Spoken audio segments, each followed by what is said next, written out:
I stood outside the glass doors of the ballroom, smoothing the wrinkles of my navy dress that I'd ironed twice that morning. The fabric was simple cotton, soft from years of careful washing, and the pearls at my neck were the only ones I'd ever owned passed down from my mother, not bought. Through the shimmering glass, I could see them, Dylan in his tuxedo, tall and proud, the same boy I had raised through every scraped knee and sleepless night. Beside him, Jessica shone like a diamond hair perfectly sculpted, dress glittering with tiny crystals that caught every flash of light. She looked like she belonged in a magazine. I looked like I had wandered in from a different world. As the usher opened the door for me, the air inside hit me perfume, laughter, the clinking of champagne flutes. Every table was draped in white silk and gold. A live quartet played near the stage, their music soft but expensive. People turned when I walked in, their glances slid over me like invisible knives. I heard whispers, "Who's that?" And then one woman said it out loud, "That must be the groom's mother. Poor thing." I smiled, the kind of smile you give when you pretend not to hear. Jessica spotted me halfway through her conversation with her bridesmaids. Her eyes flickered just for a second, and then she put on that dazzling social grin. "Oh, Emily," she said loudly, "you made it." She kissed the air near my cheek. "We were worried you'd get lost. The estate can be confusing for newcomers." Her friends tittered, hands covering their lips. I said nothing. My fingers clutched my small clutch purse tighter. Dylan came over, relief spreading across his face. "Mom, you look beautiful," he said, and for that moment, everything softened. I wanted to believe love could shield me from humiliation. But I saw Jessica's eyes narrow as Dylan hugged me, as though even affection from him was something she now owned. Dinner was a performance. Courses arrived like artwork, lobster bisque, steak with truffle butter, champagne poured endlessly. I tasted nothing. Across the table, Jessica's parents, Robert and Paula Reynolds, asked polite questions. "So, Emily," Paula said with a rehearsed warmth, "what line of work were you in before retirement?" Before I could answer, Jessica interjected sweetly, "Oh, she didn't really work. My husband says she took care of the home." She said it as if it were an old-fashioned hobby. The table chuckled lightly. I folded my napkin and said, "That's true. I took care of everything home, accounts, and a husband who built something that changed lives." Her brows twitched. Paula blinked. Robert gave a polite nod, uninterested. When the speeches began, I thought the night would finally pass without more cruelty. The best man toasted, people clapped, glasses clinked. Then Jessica took the microphone. "I just want to thank everyone for being here tonight," she began, radiant under the lights. "Especially my new family. My husband's mother, Emily, she's so humble. She insisted on wearing something simple so she wouldn't draw attention away from us." Laughter rippled across the hall. Jessica smiled wider. "It's sweet, really. Not everyone can understand our lifestyle, but she tries." The sound that followed wasn't just laughter, it was pity disguised as politeness. I felt my face burn. My son looked stricken, caught between pride and shame. He reached for my hand under the table, but I pulled it away gently. I couldn't let him see how much it hurt. Every word from Jessica was a nail in my composure, hammered with charm. She thought I was powerless, a nobody sitting under chandeliers that she believed belonged to her kind. Robert laughed softly but then fell quiet, his gaze fixed on me. I saw something in his eyes shift: curiosity, confusion. He studied me the way a man studies a memory he can't quite place. The orchestra resumed. People clapped, glasses rose. The night went on. I excused myself, stepping outside into the cool garden air. Fireflies blinked above the trimmed hedges, the laughter inside muffled into a hum. I stood there, breathing slowly, trying to steady the tremor in my hands. For years I had lived quietly, protecting what was mine not out of fear, but choice. My late husband Andrew had been an inventor, brilliant but restless. His device had powered small towns after storms, brought light to hospitals running on backup generators. When he died, I promised him I would keep his work alive. What Jessica's family didn't know, what even Dylan didn't know, was that their empire survived because of me. Because once, long ago, a desperate man named Robert Reynolds had called a private investor for help, and I had answered. But I said nothing. Not yet. Silence was my armor, humility my disguise. Let them think I was small, let them laugh. I had learned that the loudest in the room are often the most fragile. The ones who underestimate you, those are the ones you never warn. When I returned inside, Jessica was posing for photos, her hand draped around Dylan's arm like a prize ribbon. She turned when she saw me. "We're taking family pictures, Emily," she said brightly. "But maybe you can join later once the formal shots are done." My throat tightened. My son hesitated. I nodded. "Of course," I said softly. She smiled, triumphant, then turned back to the camera. I stood there, watching my own son smile for a picture that didn't have room for me. As the flash went off, Robert's gaze met mine again. This time he looked almost pale, his lips parted, and for a split second recognition flickered in his eyes. But before he could say anything, the photographer called for another pose, and the moment vanished into the glitter of lights. I slipped out before the dancing began. Outside, the night smelled like rain and roses. I could still hear their laughter echoing faintly through the windows. My reflection in the glass was small, ghost-like. I thought of Andrew. I thought of the promise I had made, and then I whispered to myself, not in anger, but in quiet disbelief, how could my own family do this to me? The morning after the wedding, I sat at my kitchen table with a chipped cup of tea, the quiet pressing against me like a comfort I didn't deserve. The flowers from the ceremony lay in a vase beside me, wilting roses that still smelled expensive. I traced the rim of my cup and thought of Andrew, my late husband, and the promise I had made to him years ago. Stay small in the world, but large on paper. Andrew was a man who could fix anything except his own health. He spent his life building a small device that could power homes when the grid failed.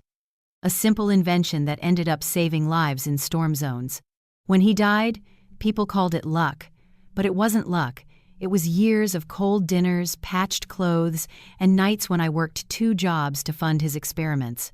I still remember our tiny apartment paint peeling, rain dripping through the ceiling, and the way Andrew smiled when his machine finally hummed to life. That sound was our symphony. When the first patent check came, Andrew wanted to celebrate. We split 1 steak and a bottle of cheap wine. He said, "This is only the beginning." And it was. Within 5 years, the technology was licensed worldwide.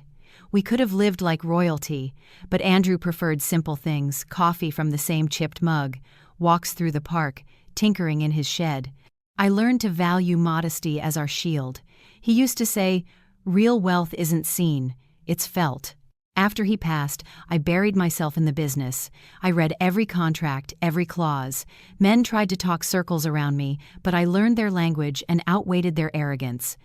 When storms hit, hospitals and shelters called for our device. I kept every letter of gratitude in a folder marked light. The money came in quietly, and I invested just as quietly small companies, honest work. I never appeared in photos, never lent my name, only initials, E. Collins. Then came the winter call that would change everything. A man's voice trembled on the phone. "Mrs. Collins, my company's collapsing. We make generators for clinics. If we close, hundreds lose power." His name was Robert Reynolds. I read his books overnight and saw both brilliance and recklessness. His company could be saved, but only by someone who understood the math of mercy. I signed the deal, becoming the silent investor who owned more than half his shares. He never saw my face. To him, I was only a wire transfer that saved his empire. People think wealth changes you. It doesn't. It changes the way others look at you. So, I stayed quiet. I wore thrift store clothes, drove an old sedan, and lived in the same house Andrew built.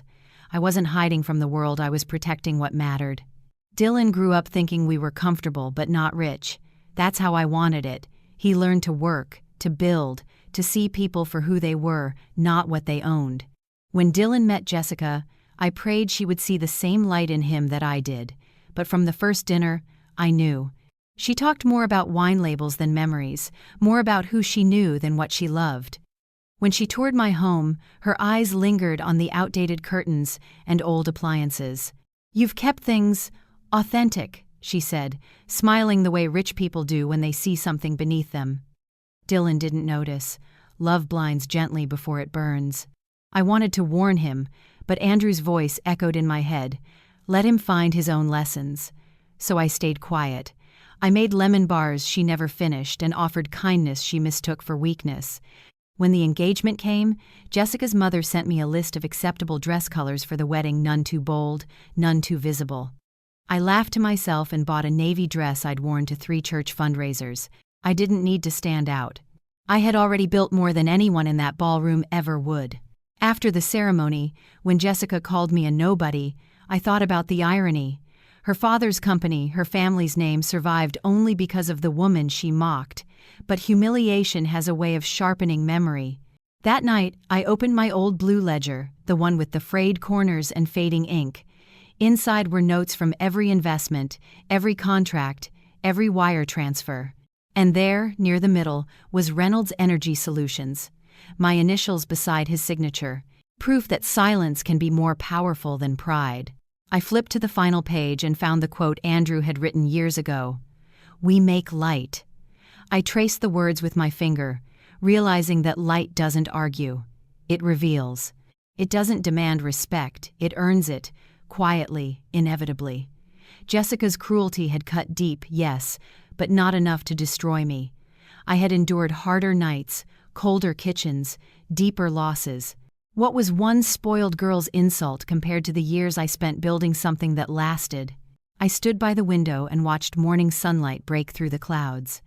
Somewhere, Jessica was probably still glowing in photographs, unaware that her future rested in the hands of the woman she had mocked.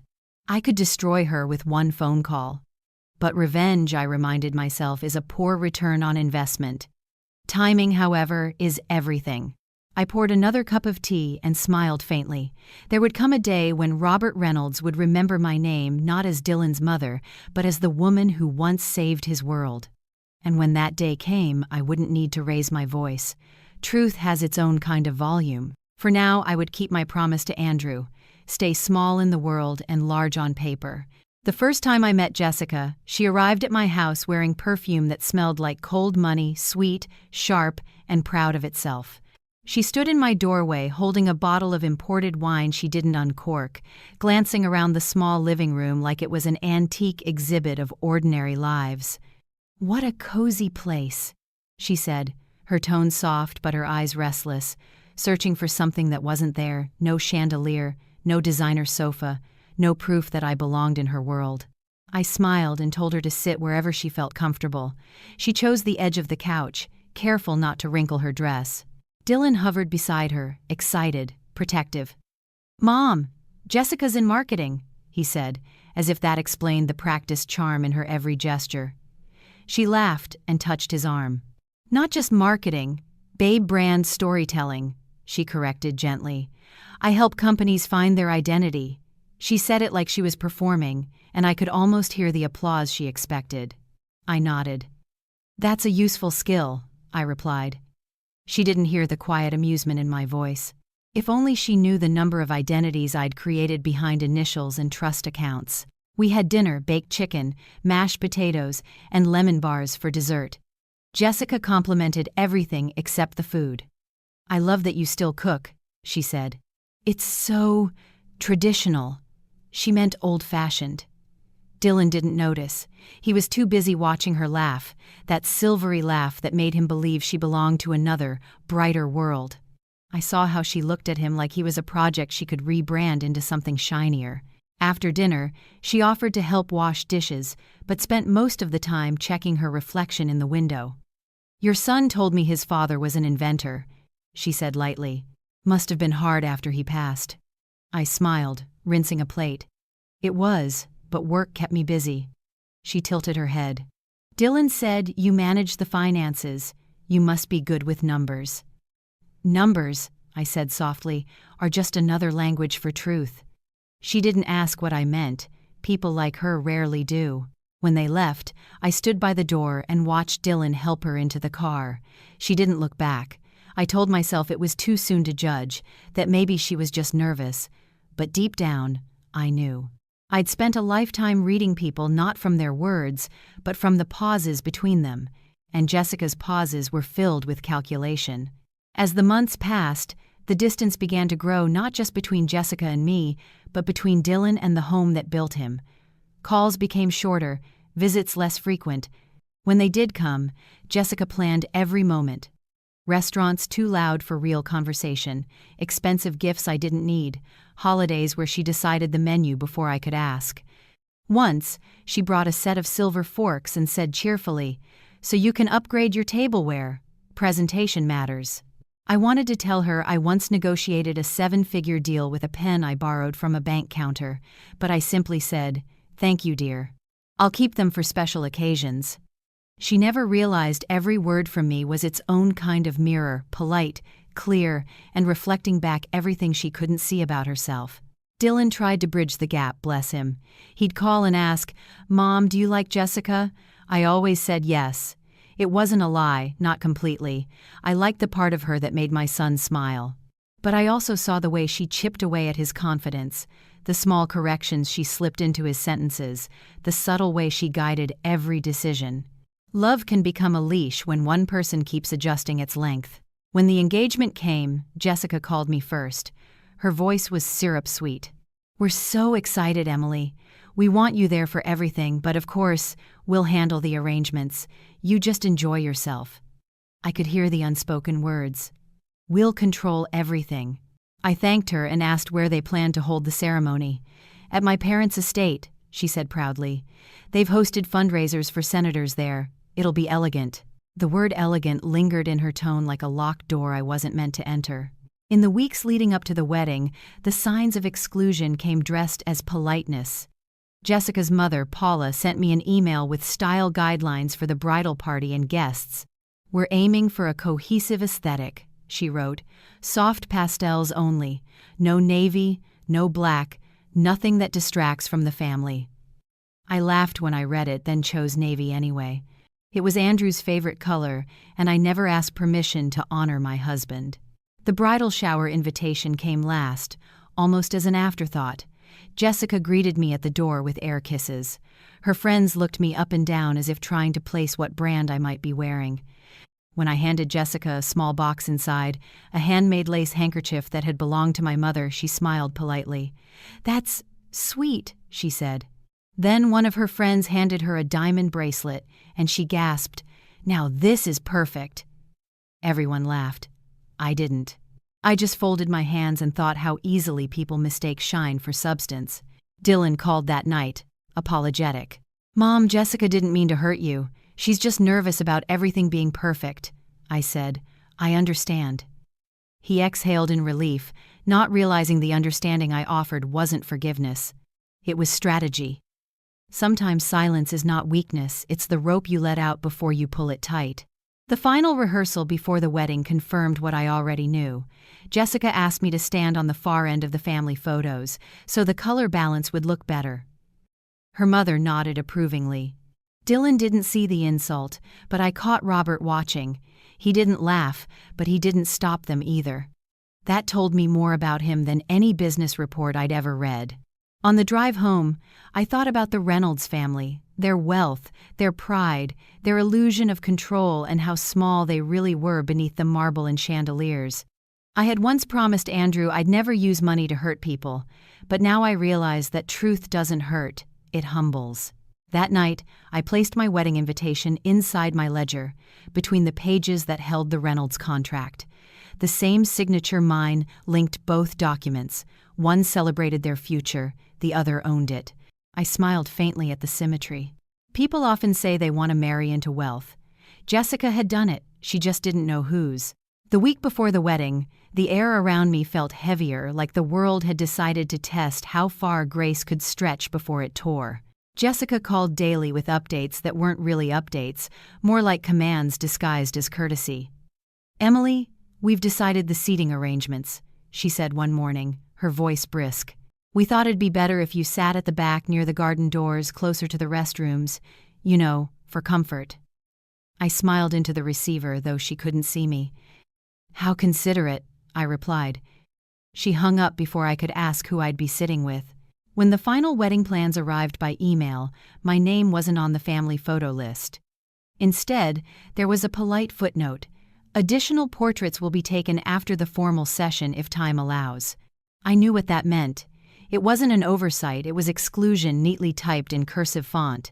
I closed the laptop and stared at the quiet room around me, the same walls that had held laughter, birthdays, and late-night storms of grief. For a moment, I wondered if Andrew would have handled it differently. Then I remembered the calm certainty in his voice whenever people underestimated him. He'd smile, fix the broken wire, and say, "Let them think it's nothing until it works." The bridal luncheon was held at an upscale restaurant overlooking the bay. When I arrived, Paula Reynolds, perfect hair, perfect pearls, stood to greet me with a cool smile. "Emily, how lovely you could join us. Jessica mentioned you prefer simpler things, so we ordered you a salad without dressing." I looked at the plate in front of me, bare greens glistening under the light, and nodded. "Thank you, Paula. You've thought of everything." Jessica laughed softly. "Mom's just teasing," she said, but her eyes sparkled with that same satisfaction children get when they break something fragile and blame the wind. Throughout the meal, conversations swirled around luxury honeymoons, designers, and real estate. I listened quietly, offering the occasional polite murmur. One of Jessica's friends turned to me. "So, Emily, what line of work were you in?" Dylan never said. I smiled. "Oh, nothing glamorous. Just family investments." Jessica chimed in quickly. "She means she manages her savings. She's very modest." There it was again, modest, a word that to people like her meant small, harmless, insignificant. I stirred my tea and said softly, "Yes, modesty can be powerful when used correctly." The table fell silent for a second before laughter resumed, forced and brittle. That night, Dylan stopped by my house. He looked tired but excited, his tie crooked, his face glowing with the kind of love that blinds a man to warnings. "Mom, I know Jessica can be particular," he said, rubbing the back of his neck. "But she means well. Her family just does things differently." I set down my knitting. "Differently doesn't always mean better, darling. Just louder." He sighed, half smiling. "You're old-fashioned, Mom." I nodded. "And you'll find one day that old-fashioned usually survives the storm." Still, I kept my peace. The night before the ceremony, I ironed my navy dress and polished my mother's pearls. They were small but real, unlike the glass ones Jessica wore, glittering like promises she'd never keep. I tucked the invitation into my purse beside a folded piece of paper, the original stock certificate of Reynolds Energy Solutions. I didn't know why I brought it. Maybe it was a reminder to myself, not to them, that quiet power doesn't vanish just because no one applauds it. The wedding morning arrived wrapped in sunlight that felt almost cruel in its brightness. The Reynolds estate was enormous white marble columns, trimmed hedges, and fountains that whispered wealth. Valets opened car doors as if touching royalty. Inside, servers glided by with champagne flutes balanced like crystal feathers. I walked alone through the foyer, my modest clutch in hand, the scent of lilies and expensive perfume tangling in the air. When Paula saw me, her expression flickered between politeness and discomfort. "Oh, Emily, you're here early," she said, glancing at her watch. "The ceremony starts in an hour." I smiled. "I like to be on time. It's a habit from a simpler life." Her lips tightened. Jessica appeared moments later, radiant in lace and arrogance. "Emily, the florist placed your corsage incorrectly," she said sharply, plucking it from my wrist and handing it to a bridesmaid. "We'll fix it later. We can't have clashing colors in photos." I nodded, biting back the instinct to laugh. To her, colors mattered more than kindness. As the guests arrived, whispers followed me like shadows. Some faces were curious, others pitying. I caught fragments: the groom's mother, such plain clothes. Maybe they're middle class. They weren't cruel so much as careless, the way people are when they're sure you'll never matter to their story. I kept my back straight, my hands folded, and found my seat by the garden doors. just as Jessica had arranged. The view was beautiful, the kind of beauty people mistake for peace. The ceremony itself was flawless, at least on the surface. Jessica glided down the aisle, every eye fixed on her. Dylan's face was pure devotion. When they exchanged vows, my heart swelled with love for my son and pity for the woman he thought he knew. I wanted to believe that love could soften her, that maybe the cruelty was just insecurity disguised as confidence. But I'd seen too much of the world to mistake polish for character. After the ceremony, as guests drifted toward the ballroom, Jessica's friends cornered me near the champagne table. "Emily, dear," one of them said, "you must be so proud. Did you ever imagine your son would marry into the Reynolds family?" I smiled. "Pride isn't about who you marry, it's about who you become." They blinked, not understanding. Before I could excuse myself, Jessica's voice cut across the room. "Mother, can you believe Dylan's mom doesn't even own a smartphone? She still uses a flip phone." Laughter rippled through the air. I froze, the glass trembling slightly in my hand. Dylan turned, startled. "Jess, that's not funny." She waved him off. "Oh, relax, it's cute." "She's so, what's the word, vintage." My son looked helpless, and for the first time I saw confusion in his eyes, the smallest crack in the illusion she'd built. I took a slow sip of champagne and said, "You're right, Jessica. I prefer things that last." The room went quiet just long enough for the meaning to settle before the music began again. Later, when the guests danced and laughed, I slipped outside to the terrace. The evening breeze carried the faint scent of rain. I looked back through the glass at the golden light spilling over the crowd, my son's new world, glittering and shallow. Inside, Jessica glowed under chandeliers her family believed they owned. Near the back, Robert Reynolds stood still, his glass untouched, his gaze fixed on me. For the briefest moment, confusion crossed his face, followed by a flicker of recognition. Then someone spoke to him, and the mask returned. I turned toward the garden, breathing in the cool air. Every insult, every whispered slight had built a kind of quiet armor around me. I no longer felt humiliated, only ready. The game had begun, and I finally remembered the rules. Let them have their spotlight. I owned the power grid. By the time the reception began, I had already memorized every chandelier's reflection, every laugh that wasn't kind, every glance that slid over me as if I were an inconvenience in someone else's fairy tale. I had thought I was ready for anything. I wasn't ready for how cruel beauty can sound when it decides to speak. The ballroom was a sea of gold light and champagne bubbles.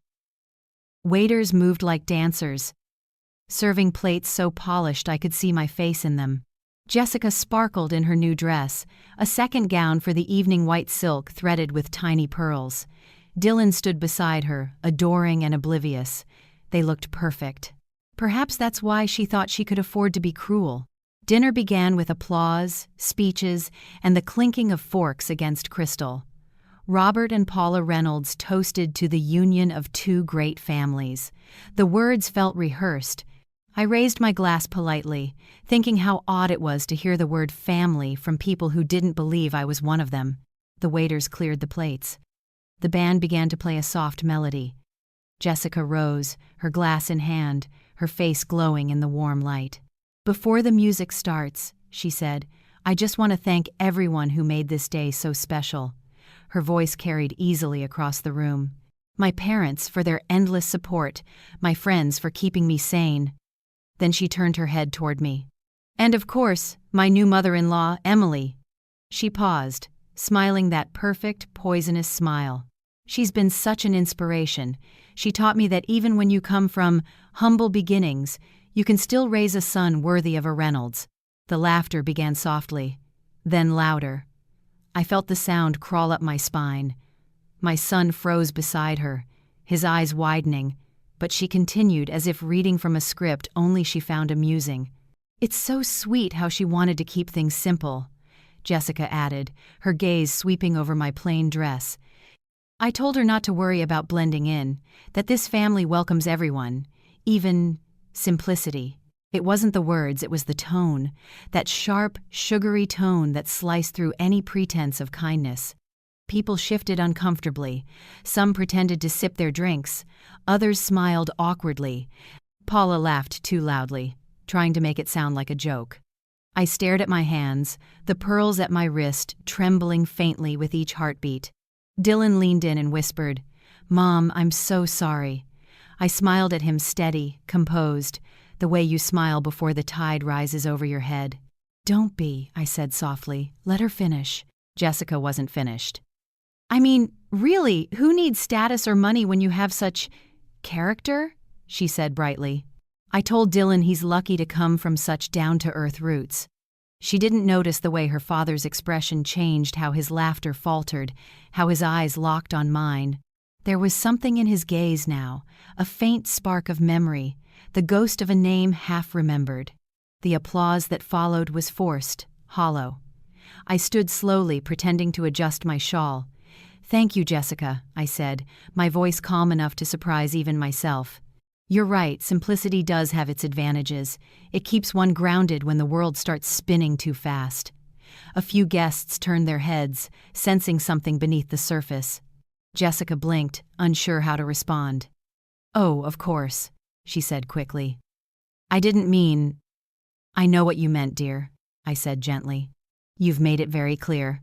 I sat back down, and for a moment there was silence. Then the band resumed. Conversation returned, hesitant at first, then growing louder to drown the discomfort. Jessica laughed too hard at something someone said. Dylan sat rigid beside her, shame radiating from him like heat. I excused myself quietly. No one noticed me slip through the crowd except Robert. He watched as I crossed the marble floor toward the garden doors. For a second, I thought he might follow, but he didn't. I stepped outside into the night air. The music inside softened into a muffled hum. The garden was lit by lanterns that swayed gently in the breeze. I walked along the stone path until I reached the fountain, where the sound of water drowned the noise from inside. The humiliation still burned, but beneath it was something older, steadier, a familiar current of control. I took a deep breath and looked up at the house, its windows glowing like a stage I had just stepped away from. They thought they had dismissed me. They had no idea the play had only begun. Behind me, footsteps approached. Robert Reynolds stood at the edge of the path, his face pale. "Mrs. Collins," he said quietly. The way he said it, the hesitation before my name, told me he had finally remembered. I turned slowly. "Good evening, Mr. Reynolds." He looked at me as though he'd seen a ghost. "It's you," he murmured. "I thought you looked familiar, but I couldn't believe." He stopped, running a hand through his hair. "You were the investor, the one who saved your company," I finished for him. "Yes, I was." His mouth opened, then closed. He looked back at the house where his daughter laughed under the lights. "She didn't know," he said weakly. "No," I said, my voice calm. "None of you did, and that's exactly how I preferred it." For a moment, neither of us spoke. The fountain kept whispering. Somewhere inside, the band shifted to a faster song.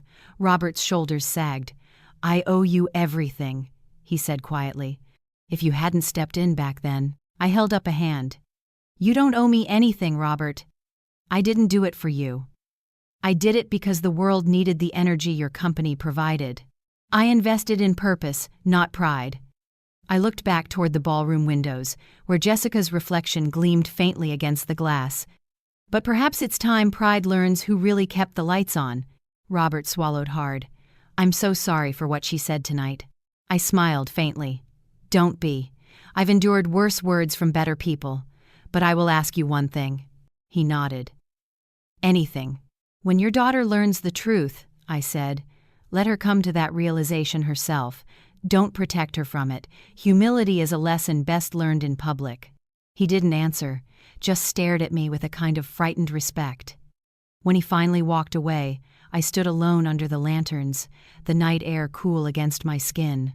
Inside, laughter echoed again, hollow and glittering. I took one last look at the glowing windows and whispered, "Let them shine while they can." Then I turned and left. That night, as I placed my pearls back into their velvet box, I realized I felt no anger, only clarity. There is a moment when a storm stops being frightening and becomes something inevitable, even cleansing. I had been patient long enough. The time for silence was ending. That night, I couldn't sleep. The sound of rain tapped gently against the window, steady and patient, like an old friend reminding me of all the nights I had endured before.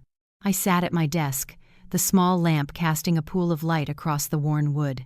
Before me lay the blue ledger I had kept for decades, its corners frayed, its pages lined with the story no one in that glittering ballroom would ever believe. I ran my hand across the cover and opened it to the beginning. The handwriting was smaller then, careful and uncertain. The ink had faded to brown, but the memories behind each number were still sharp as glass. Every entry was a moment Andrew and I had clawed our way toward survival. I could see him there, sleeves rolled up, soldering tiny wires by the kitchen window while I boiled water for tea. Our apartment smelled of tin and hope. When the device finally worked, the light it gave off was weak but steady, and we stood there holding hands, as if we'd just created a star that belonged only to us.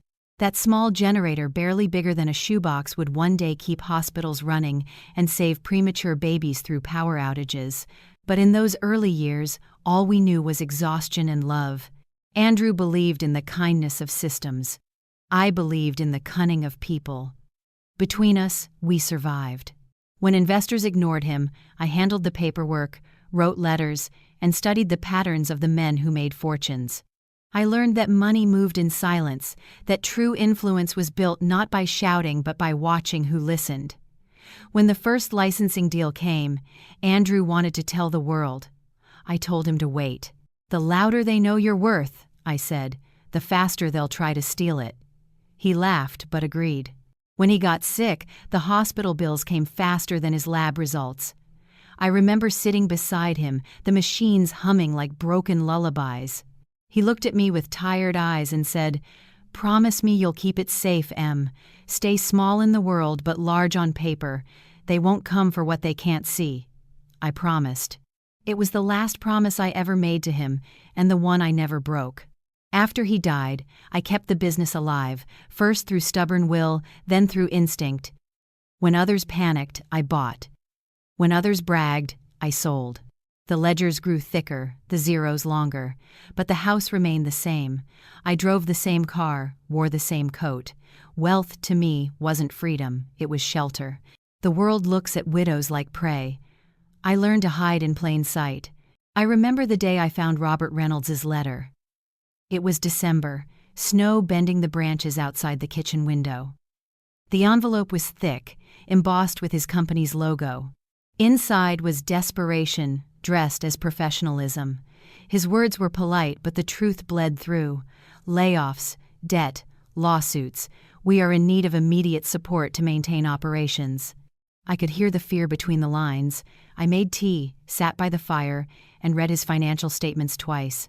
He had built something valuable but reckless, too proud to admit the walls were caving in. I saw potential where he saw ruin. The next morning, I called my attorney. "Tell him we'll buy 48%, I said, "but through a trust, no name." The attorney hesitated. "That's control, Mrs. Collins." I smiled. "Exactly." The meeting took place in a quiet office that smelled of burnt coffee and tired air conditioning. Robert was thinner then, younger, dressed like a man pretending not to be desperate. He shook my attorney's hand and thanked Mrs. E. Collins for her generosity. I sat behind mirrored glass, watching, unseen. His gratitude was sincere, his relief palpable. I almost pitied him. Almost. I wired the funds within the hour. He called it salvation.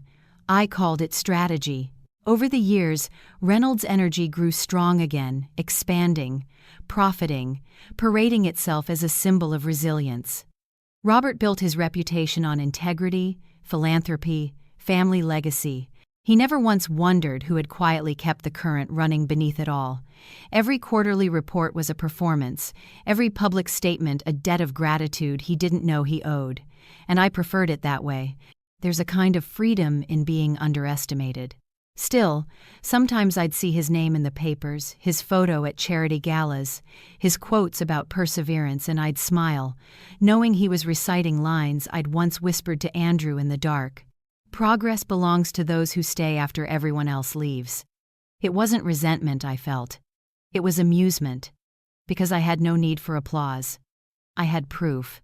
When Dylan grew older, I wanted him to inherit Andrew's kindness, not my caution.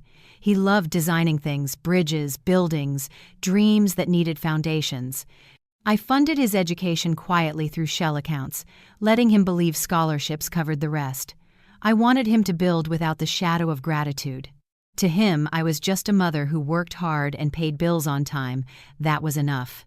Then Jessica arrived like a storm pretending to be sunlight. I saw her once in a magazine spread before I met her, a charity luncheon photo, her smile as practiced as her posture.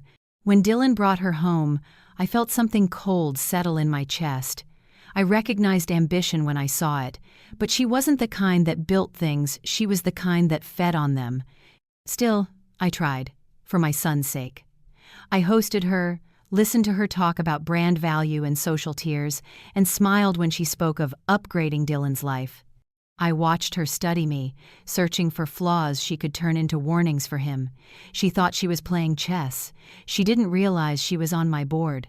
Sometimes at night, I'd reread Andrew's letters, the ones written during his final months.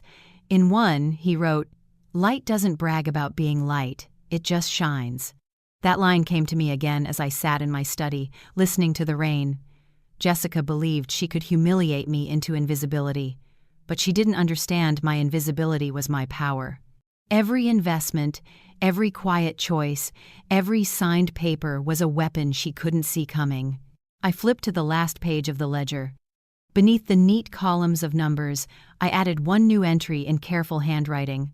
Reynolds Energy controlling interest, retained. Below it, I wrote another line, one meant for myself. Dignity is not weakness. Silence is not surrender. Outside, thunder rolled softly, distant but certain. I closed the book and leaned back, letting the memories settle. The storm inside me was changing, less grief, more purpose. The humiliation at that wedding had been the final push I didn't know I needed. For years I'd protected peace by staying quiet. But peace, I was learning, sometimes required a little noise. When I turned off the lamp, the room fell into darkness except for the faint glow from the power generator in the corner. It hummed softly, faithfully, still running after all these years. Andrew's light, my legacy.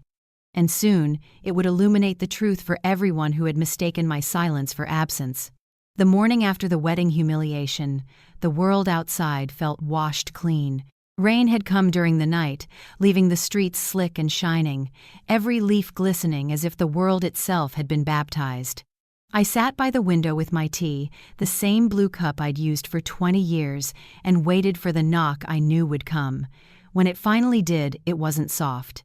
It was urgent, careful, and full of the kind of tension only guilt can bring. Robert Reynolds stood on my porch in the same tailored suit from the night before, his tie loosened, his eyes red. The mask of confidence he'd worn at the wedding was gone. He looked like a man who had finally remembered a debt too big to name. "Mrs. Collins," he began, his voice low, his hand gripping the doorframe. I didn't know." I stepped aside. "You do now," I said. He entered cautiously, like he was stepping into a confession booth. His gaze lingered on my modest furniture, the faded rug, the framed photo of Andrew on the mantel. "This is how you live?" he asked softly, almost to himself. I smiled faintly. "Comfort doesn't need to be loud." He sat across from me, his hands trembling slightly as he spoke. "When I saw you last night, I couldn't place it. But then, when you said those words about humility, I remembered the day my company nearly collapsed, the investor who saved us, the woman who never gave her name, E. Collins." He swallowed. "You were the one." I nodded. "I still am." He leaned forward, his voice barely above a whisper. "You hold the controlling shares." "Yes." For a long moment, neither of us spoke. The silence stretched between us, heavy but clean, like truth finally stepping into the light. He took a breath. "Why didn't you ever reveal yourself?" "Because you didn't need to know," I said simply. "You got to rebuild your company. I got to fulfill my husband's vision. We both got what we wanted." He rubbed his forehead. "If I'd known, my God, if my daughter had known." I set down my cup. "Your daughter doesn't need knowledge, she needs humility, and that isn't something you can inherit, it's something you earn." Robert looked down, ashamed. "What she did last night was unforgivable." "Not unforgivable," I said, "just unforgettable." He gave a weak laugh, then sighed. "She's always been proud, too proud. I tried to teach her about grace, but Paula," she encouraged the performance. I studied him. "And now you see the cost of that performance." He nodded slowly. "Please," he said after a moment, "let me make this right. Let me tell them who you are. They'll apologize. Dylan will understand." I held up my hand. "No, not yet. The truth is powerful, Robert, but it needs timing. If you hand it to people too soon, they'll treat it like gossip. Let them discover it themselves." He frowned. "But Jessica, she'll destroy herself when she finds out." I smiled slightly. "Then maybe she'll finally learn what destruction feels like before she causes more of it." He looked at me for a long time, something like admiration flickering in his eyes. "You're not the woman I expected." "Few people ever see the real thing when they're busy staring at gold," I said. When he left, I closed the door gently and stood in the stillness of my small house. I could feel the balance of power shifting not from me, but back toward the truth that had always been waiting. Later that afternoon, I heard Dylan's car pull into the driveway. He didn't knock. He opened the door, face pale, eyes wide. "Mom," he said breathlessly. "What's going on?" "Jessica's crying. Her father told her something about you, about his company." I poured him tea. The same way I did when he was a boy. "Sit down, sweetheart." He sat, confused, impatient. "Is it true? You own the Reynolds business?" I met his eyes. "Yes." He stared at me as though I had said I could move mountains. "Why didn't you tell me?" "Because it wasn't something you needed to carry," I said softly. "I wanted you to build your life from your own strength, not my shadow." He shook his head, running a hand through his hair. "Jessica feels humiliated. She says everyone will think she married me for money." I took a long breath. "Then perhaps she'll finally experience what humiliation feels like. It has a way of cleaning a person, if they let it." He exhaled, torn between loyalty and disbelief. "She's not a bad person, Mom. She just cares too much about appearances." I looked at him tenderly. "Appearances fade, Dylan. Character stays. The question is whether she has any left when the shine is gone." He fell silent, his eyes dropping to the cup in front of him. "What are you going to do?" he asked finally. "Nothing yet," I said. "I'll let truth do its work." The next day, my phone rang. Jessica's number. I let it ring once, twice, then answered. Her voice was thin, trembling. "Emily, can we talk?" I agreed to meet her at the cafe downtown, the one where people go to be seen. She arrived late, sunglasses hiding eyes swollen from tears. The confident tone she once used had vanished. She sat across from me, silent for a moment, before whispering, "Why didn't you tell me?" "Would you have treated me differently if I had?" I asked. She hesitated. "Maybe." "I didn't need maybe," I said. "I needed honesty, and now you have yours." She looked down. "I was wrong. I was awful to you." "Yes," I said simply. "You were." Her lips quivered. "Everyone knows now." "My parents told their friends. Reporters might find out. They'll think I married into money, not love." I studied her carefully. "Then show them they're wrong." She looked up, startled. "What do you mean?" "I mean fix it, Jessica. Prove that you can be more than your last name, more than the dress, the house, the spectacle. This isn't about me, it's about you. You mocked a woman for being small, and now you'll learn what it's like to stand in the shadow of someone you dismissed." Tears spilled silently down her cheeks. "I don't know how." "Then start with an apology," I said. She nodded slowly, trembling. "Will you forgive me?" I leaned back. "Forgiveness isn't free, Jessica. It has to cost something. That's how you know it's real." When I stood to leave, she reached for my hand, but I pulled away gently. "This isn't punishment," I said. "It's perspective." I walked out of the cafe and into the bright afternoon, the air sharp and clean. My reflection in the window caught my eye: plain dress, calm face, silver hair. The woman Jessica called a nobody had become the quiet storm that could unmake her world with a signature. But I didn't need to. The truth was already doing it for me. As I crossed the street, my phone buzzed again, an email from my lawyer confirming the meeting I'd requested with the Reynolds board. Subject line: ownership review. It was time to stop hiding in plain sight. The war, Jessica started with her words, was about to end not with revenge, but revelation.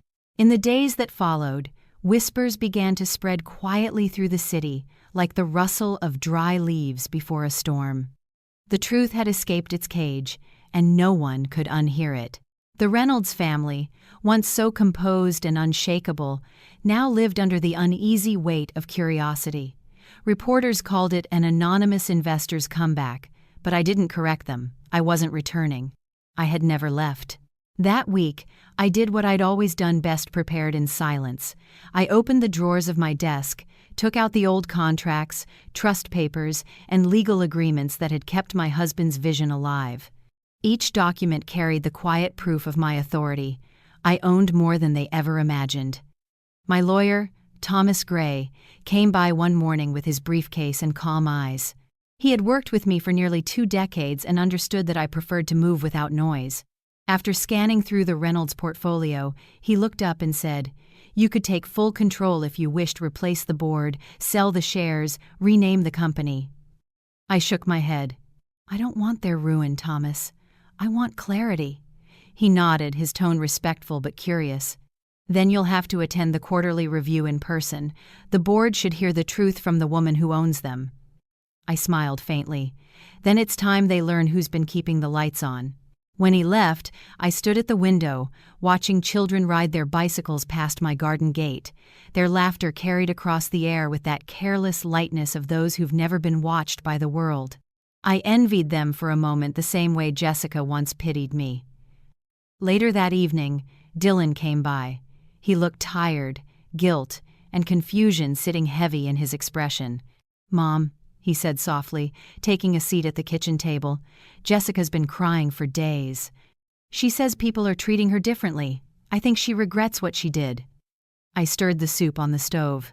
"Regret is only useful when it changes behavior," I replied. He hesitated. "She's scared. She thinks you'll destroy her family's reputation." I turned to him and met his eyes. "If I wanted to destroy them, Dylan, I wouldn't need to lift a finger.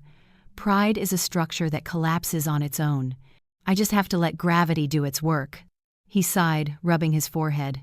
"You sound like Dad." The words caught me off guard, soft but cutting through the years. I smiled faintly. "Do I?" He nodded. "He used to say time was the best accountant. It always balances the books." I felt something stir in my chest, a quiet ache of recognition. "He was right," I said. "And I've been patient long enough to know it." That night, when the house had gone still, I sat at my desk once more. I didn't need numbers this time. I needed resolve. I thought about what mattered most: to protect Dylan, to honor Andrew's legacy, and to preserve the peace I had built in silence. Everything else could fall away, and I would not grieve for it. The next morning, I opened the wardrobe and chose a black suit that had once belonged to Andrew. Years ago, I had it tailored to fit me, though I'd never worn it. As I buttoned the jacket, I felt his presence there, steady and patient, like a hand resting on my shoulder. I wore no jewelry except my wedding band, the single promise I had never broken. At Reynolds Energy headquarters, the receptionist blinked when she saw my name on the visitor list. "Mrs. Emily Collins?" she asked, her voice small. "As in?" I smiled gently. "As in the majority shareholder." Her lips parted, but she said nothing. The elevator ride to the top floor was quiet. My reflection stared back at me in the mirrored walls, silver hair pinned neatly, calm eyes, posture straight. People often mistake gentleness for submission, but true strength rarely needs to shout. The boardroom smelled faintly of coffee and old ambition. 12 faces looked up as I entered, some curious, others already uneasy. Robert was there, seated at the head of the table, his expression carefully neutral. When he saw me, he rose. "Mrs. Collins," he said with quiet respect. "Thank you for coming." I nodded, taking the seat beside him. A man across the table frowned. "I thought Mrs. E. Collins was a trust entity," he said. "She is," I answered evenly, "and I am the entity." The silence that followed was sharp and clean, like glass breaking under pressure. Robert took a slow breath and addressed the room. "As many of you know, 15 years ago our company was saved by a private investor. What you didn't know is that the investor still holds controlling shares." He turned toward me. "Mrs. Collins is that investor." A ripple of shock moved through the boardroom, papers shuffled, eyes darted, whispers began and died mid-sentence. I folded my hands and said quietly, "There's no need for alarm. I have no intention of replacing anyone or changing what works. I only came to ensure the company remembers its purpose to provide light, not just profit." The words landed heavier than I intended. No one dared to interrupt. For the next hour, I listened as they discussed financial forecasts and marketing strategies. When I spoke, it was only to clarify, to remind them that efficiency without ethics was failure in disguise. And when I finished, the room stayed silent not because they feared me, but because they finally saw me. That evening, as the sun slipped below the skyline, I returned home to find an envelope tucked beneath my door. My name was written in careful, uncertain script. Inside was a note. "Emily, I want to meet you again, this time to listen. I owe you more than an apology. I owe you understanding. Jessica." I held the paper for a long moment before setting it on the table. I didn't know whether she truly meant it or if guilt had dressed itself up as sincerity. But perhaps, I thought, this was the beginning of something neither of us expected, not reconciliation, but recognition. I poured a cup of tea and watched the street lamps flicker on one by one. Their light spread slowly, steady and deliberate, illuminating the quiet world outside. For the first time in a long while, I felt peace, not the kind that hides, but the kind that stands tall. Tomorrow, I would face them all. Tonight, I would rest in the strength of stillness, the power I had carried all along. When I arrived at the Reynolds estate the following evening, the house that once glowed with pride now felt heavy with unease. The fountains were still running, the chandeliers still burning, but the air itself had changed. Money can polish marble and pour wine, but it cannot hide shame. Robert met me at the door, his posture straight but his eyes tired. "Thank you for coming," he said quietly. I nodded. "I believe this conversation is long overdue." They were all waiting inside the family, the partners, the people who once looked at me and saw only modest fabric and plain shoes. Paula sat rigid on the couch, her diamond bracelet trembling each time she shifted. Jessica was beside her, pale, eyes rimmed red from days of sleeplessness. Dylan stood apart, hands in his pockets, torn between love and loyalty, between who he was and what he'd learned. The silence was thick. It wasn't awkwardness, it was consequence. I took the empty seat at the end of the long table, the same way I had once done in their ballroom, except this time, no one offered to seat me near the doors. They were watching me now, truly watching, the way people do when they realize they might have misjudged the ground beneath their feet. Robert cleared his throat first. "Jessica has something to say." Jessica swallowed hard. "Mrs. Collins," she began, her voice trembling, "I came here tonight to apologize." She paused, searching for words that had never come naturally to her. "What I said at the wedding was cruel. I was proud and thoughtless. I wanted everyone to see how perfect my life was, and I used you as a mirror to make myself feel bigger. I see now how small that was." I studied her, saying nothing. She continued, the tears finally breaking through her voice. "When I found out who you really were, what you'd done for my family, I felt sick. My father told me the truth. You didn't just save his company, you saved us. Everything I've built my life on exists because of your generosity, and I treated you like a stain on it." She wiped her cheek. "I don't know how to make that right." Robert leaned forward, his tone hushed but firm. "I told her the truth, Emily, every detail. About the investment, the shares, the contract, The board meeting today made it official. You hold majority control." Paula's breath caught. Her eyes darted between him and me, disbelief and fear warring on her face. "You mean," she said, her voice cracking, she could dissolve this family's business tomorrow," Robert finished. The words hung in the air like thunder without lightning. Jessica stared at me, her lips trembling. "Are you going to?" she whispered. I looked at her, at all of them, and felt something I hadn't expected. Compassion. Not forgiveness, not pity, but the calm that comes when truth has already done its work. "No," I said simply. "I didn't come here to take anything from you. I came to return something you lost the chance to understand who you've become." Jessica blinked. "I don't understand." "You will," I said softly. "Because one day, you'll stand where I stood, and someone will look at you with the same kind of judgment you gave me. And in that moment, you'll remember tonight." Paula's voice trembled. "What do you want from us?" "Nothing," I said. "I already have everything I need. The papers, the ownership, the peace that comes with knowing I can end this whenever I choose. But I won't. Because I know that punishment without reflection is just vengeance, and I have no use for vengeance." Robert lowered his head. "You're a better person than we deserve."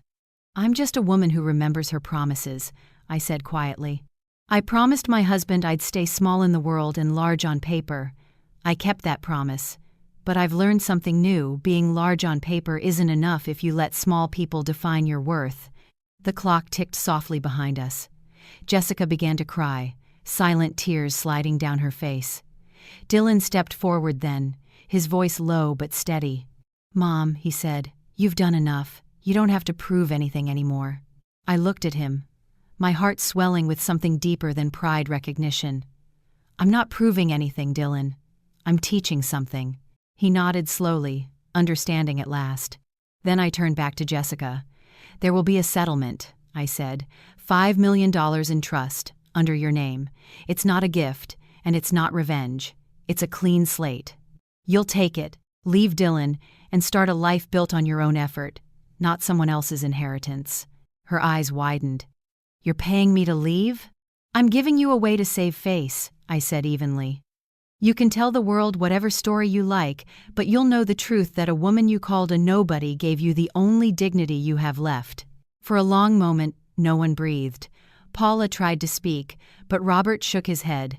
Jessica stared at me with a mixture of shame and disbelief. Then, slowly, she nodded. "I'll take it," she whispered. "Good," I said, "because sometimes peace requires payment, and I've paid more than enough in silence." Dylan looked at her, then at me. His voice was quiet, heavy with understanding. "I'll file for divorce tomorrow." I stood, smoothing my jacket. "Do it with kindness," I said. "Don't let bitterness make your decisions. Let truth make them." When I walked toward the door, Robert followed me. "Emily," he said softly, "I don't know how to thank you." "Don't," I replied. "Just run your company with integrity. Make Andrew's light mean something again." Outside, the night air was cool, and the sky had that soft, bruised color that comes before dawn. I paused at the gate and looked back at the grand house, now quiet and still. The people inside had built their kingdom on vanity, and tonight they'd watched it crumble under the weight of truth. But I didn't feel victorious. I felt free. For the first time in years, the silence around me wasn't a shield, it was peace. I took a breath, long and steady, and whispered to the night, "It's over." Then I walked away, leaving behind the echoes of wealth and the ghosts of pride. Tomorrow, I would wake to a world that finally matched the one I'd been living in all along, simple, honest, and finally entirely mine.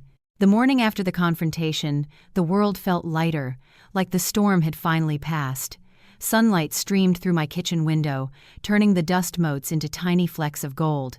The house smelled of coffee and the faint sweetness of the garden outside. I sat at the same table where I had once cried over unpaid bills, where I had planned investments that changed the course of my life, and for the first time in years, I simply breathed without planning what came next. Dylan came by in the afternoon, carrying a box of photographs. He looked different now, calmer, older somehow, like a man who had walked through fire and come out knowing what burns and what doesn't.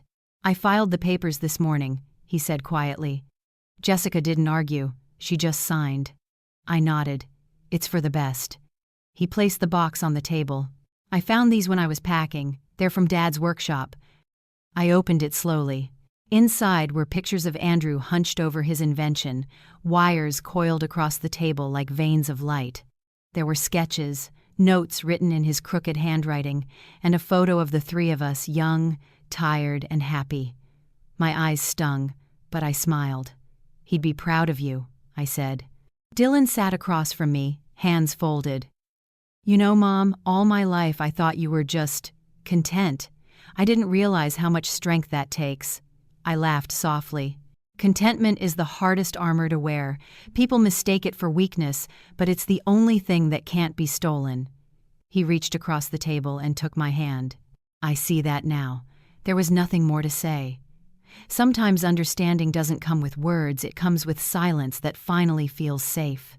Over the next few months, the world moved on. The Reynolds name appeared in the news a few times, Robert restructuring the company, Paula withdrawing from public events, Jessica vanishing quietly into another city. They never spoke of the settlement, and I never mentioned it. Some truths belong to silence. The company itself found its rhythm again. I let them run it, offering guidance only when it was needed. Robert began redirecting part of the profits to renewable energy programs in small towns, a promise he said he owed both to Andrew and to me. It was the first time I saw integrity grow out of embarrassment, and it suited him better than pride ever had. As for me, I chose peace over performance. I kept my small house, the same creaking floors, the same chipped teacups, the same garden that Andrew planted from seed. I started volunteering at the community workshop where young engineers tinkered with ideas that reminded me of him, messy, brilliant, unpolished hope. They didn't know who I was, and I didn't tell them. I preferred it that way. One boy brought me a blueprint for a solar-powered pump one afternoon and asked shyly, "Do you think it'll work?" I smiled. "It already does," I said. "You just haven't seen the light yet." Dylan visited often. We spent evenings cooking simple meals and talking about his new designs. He had taken on projects that focused on rebuilding old spaces, schools, shelters, community centers. "Buildings should make people feel safe," he said once. Not small. I looked at him then and realized he had learned everything I had ever hoped to teach, not from lectures, but from watching what love looks like when it endures humiliation and still refuses to bend. One quiet Sunday, as twilight spread across the sky, I took my tea out to the porch. The air was soft, the kind of calm that carries no promises and no regrets. I thought about Jessica, not with bitterness, but with a strange sort of gratitude.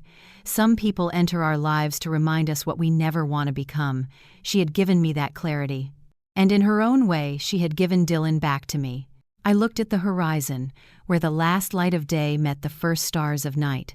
The hum of the small generator beside the house filled the air, the same invention that had built my life, carried my grief, and now powered my peace. I whispered to the empty porch, "We made light, Andrew. And it's still shining." For a long moment, I sat there in the quiet, feeling the weight of everything that had happened settle into something softer, something whole. I had won without vengeance, healed without noise, and proved without ever having to say a word that the most elegant revenge is living truthfully, peacefully, and without masks. When the first cool wind of evening brushed against my skin, I smiled, closing my eyes. I had nothing left to hide and nothing left to fear.